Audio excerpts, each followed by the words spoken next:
Hello and welcome everyone, it's been Rock39. Today I'm going to share two stealth builds that are updated. The older ones need to be taken down, but I'm going to do this real quick. Nothing too deep, just a quick breakdown and quick jump in the other one and what I use them for. Alright, simple skills in the controller branch of the mastermind skill tree. These are all for crowd control, cop control here with confident, and extra cable ties and tying them faster. Definitely good in stealth. In tank and enforcer, I take resilience basic just to get transporter basic. Ammo specialist, scavenger basic to get an aced portable saw. In engineer and technician, I take the cheapest route possible just to get jack of all trades aced. And in breacher, I aced all the drill skills and all the trip mine sensors I can carry. I put 1 point in steady grip. I just had the extra point. And the real deal about stealth builds is the ghost tree, and shinobi, almost everything is ace. Well, everything except cleaner. Artful dodger, duck and cover basic, parkour basic, and inner pockets. This skill is useful to get your concealment of your melee weapons up, and that'll increase concealment, which decreases detection risk. Here, second wind basic, just the ace optical illusions for the concealment benefits of using silencers. And I ace high value target. They work well when you mark enemies with the chameleon's basic skill. It'll last longer than it normally does when you have high value target aced. Same with Sixth Sense. If you sit still for 3.5 seconds, it highlights anyone within 10 meters of you. And if you have a high value target ace, it also affects that skill as well as the trip mine sensor. So it's just a big benefit as far as I'm concerned. If you're a speedrunner, there's better ways to make a build, and that's all fine and well, but I'm not. This is how I use a build to do pure stealth. If it goes loud, I'm planning to restart, I use this build. The Burglar skill perk deck is the one that's the best for staying quiet, because you can bag people faster. You can pick locks faster, you can answer pagers faster, and you get even more movement speed when you're crouching. So although some people believe that the new best stealth perk deck would be Hacker, and it is to a certain degree. If things go loud and you're trying to stay alive, it's got way more survivability than the Burglar perk deck. But if you're not going loud, no intentions on it, and you plan on restarting, the Burglar perk deck, in my opinion, is the best perk deck for pure stealth. Now, if you're planning to accidentally go loud or continue to play, I wouldn't recommend Burglar. Then I would definitely recommend Grinder, or possibly Hacker. Stoic's another good one. Kingpin, it works well. Mainly Hacker, Kingpin, Stoic work really well with this build. But any perk deck works with this build. That's the beauty of it. It's all a prayer preference. If you like the nuances of your particular perk deck, then by all means have at it. Now, for going loud, I recommend using the grinder because I generate health just by inflicting harm. You don't even have to kill someone, you just have to hurt them.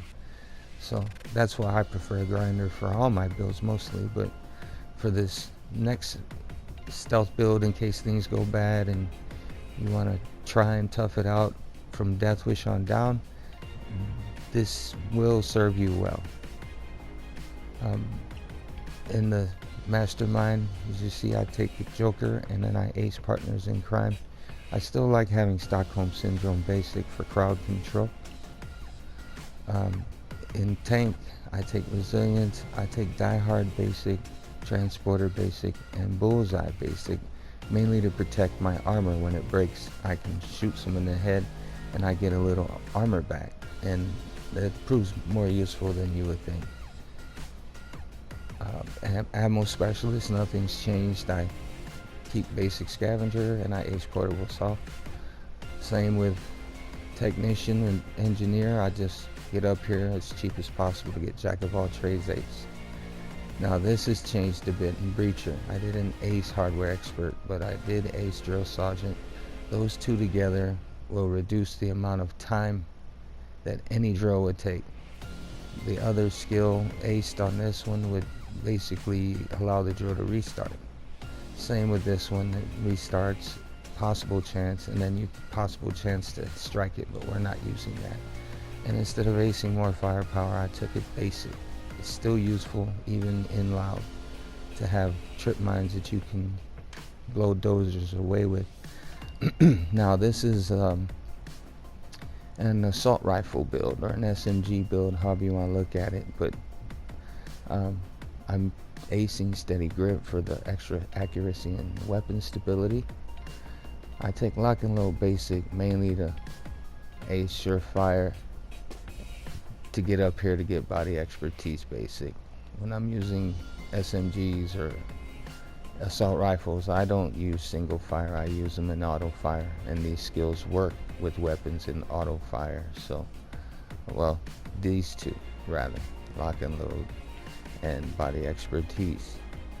But the Body Expertise is the main focus of this. It allows me to get more damage off of weaker damage numbers of some of the assault rifles I use. Ghost, I got everything except for ECM skills. This is where Hacker would do exceptionally well with this build, because you don't have to worry about acing ECM so much. But I don't use the ECMs that much in loud missions or stealth for that matter, so I could do without the ECMs. Here, basic duck and cover, basic parkour, basic inner pockets, basic second wind, optical illusions is aced, as well as high value target is. And this time I took low blow basic because if you're keeping your detection risk really low, why not benefit from having a 30% chance of getting critical hits. And in Fugitive, I take 3 points and I'll assign them to basic martial arts and bloodthirst. It's in case I get close to a dozer after doing as much killing as you might be doing with a build like this. If you don't whack anyone with your melee weapon, you'll have a pretty heavy hit on that dozer. Hit him 3 or 4 times and it should either drop him or possibly weaken him enough that you don't have to waste a ton of ammo on him.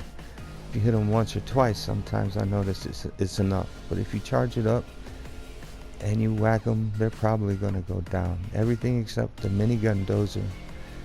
But they've also taken damage, so I can't really say exactly how heavy the hit would be, but it's quite substantial if you save it, kind of like a smart bomb. Now, if assault rifles aren't your thing, shotguns, with the same amount of points I have here, you can turn it into a shotgun build. Take all this away, come over to shotgunner.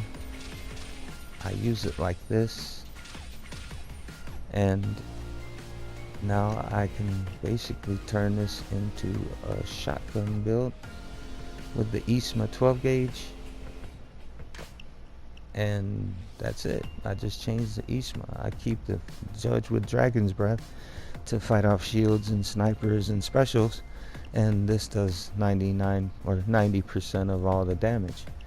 But it works perfectly the same, except you're using shotguns instead of assault rifles.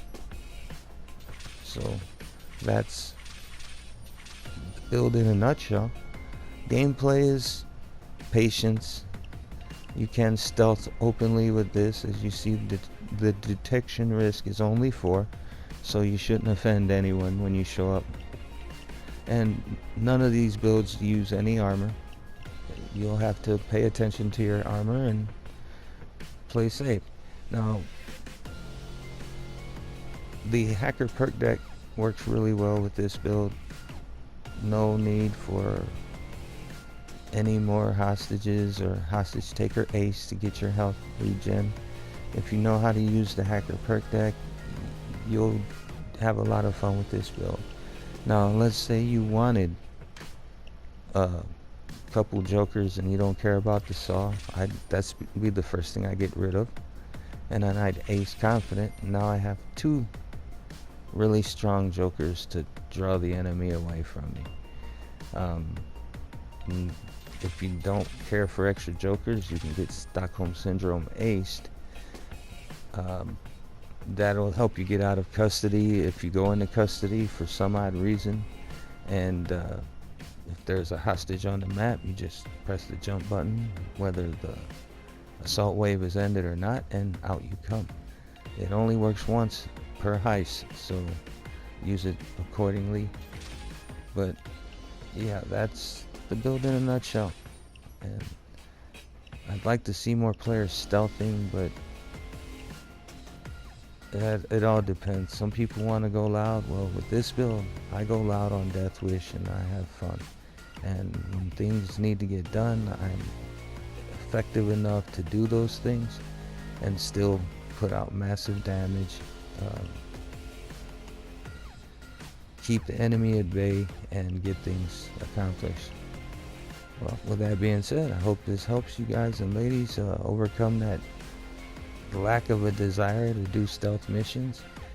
And as always, take care, be well, and good games, everyone.